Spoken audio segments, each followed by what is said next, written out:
Sa loob ng higante at mainit na pabrika ng tela, ang tunog ng mga makina ay parang musikang walang katapusan. Dito nagtatrabaho si Mang Isko, ang pinakamatagal na line leader.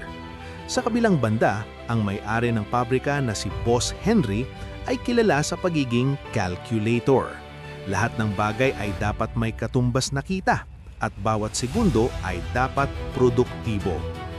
Isang hapon, biglang huminto ang main loom, ang pinakamahalagang makina sa pabrika. Dahil dito, natigil ang buong produksyon. Agad na bumaba si Boss Henry mula sa kanyang naka-aircon na opisina, bakas ang galit sa muka. "Isko, bakit tumigil ang gawaan? Alam mo ba kung ilang libong piso ang nawawala sa atin bawat minuto?" Sigaw ni Boss Henry. "Boss, may kakaibang tunog po ang motor. Pinahinto ko muna bago pa tuluyang masunog," paliwanag ni Mang Isko habang nagpupunas ng grasa sa kamay.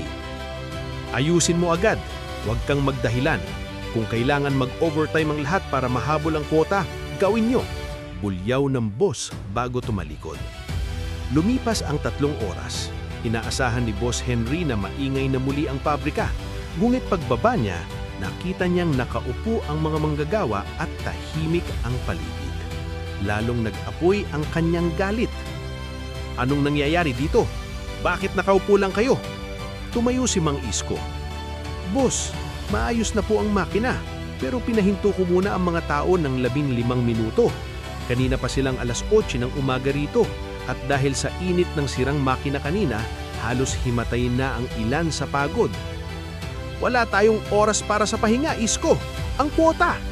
Pinutol siya ni Mang Isko sa mahinahong paraan. "Boss, ang makina, kapag nasira, kaya nating palitan ng piyesa o bumili ng bago.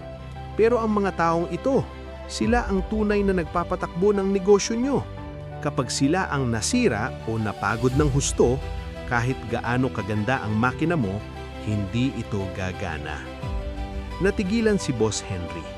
Tinignan niya ang mga manggagawa, mga basang-basa sa pawis, may mga malalalim na eye bags, at matatandang kamay na puno ng kalyo.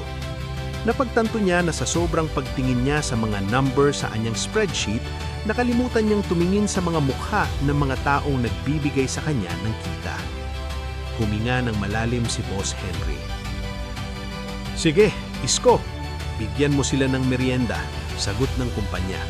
"At simula bukas, maglagay tayo ng mas maayos na ventilation dito sa floor." Ngumiti ang mga manggagawa. Bumalik ang sigla sa pabrika, hindi dahil sa takot sa boss, kundi dahil sa nararamdamang pagpapahalaga. Ang aral ng kwento. Para sa boss, ang mga empleyado ay hindi lamang mga input sa produksyon. Sila ay mga tao.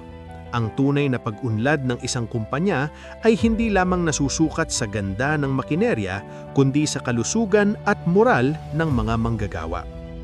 Para sa manggagawa, ang katapatan at tapang na sabihin ng katotohanan, tulad ng ginawa ni Mang Isko, ay mahalaga para sa ikabubuti ng lahat. Ang maayos na komunikasyon ang susi sa pagbabago.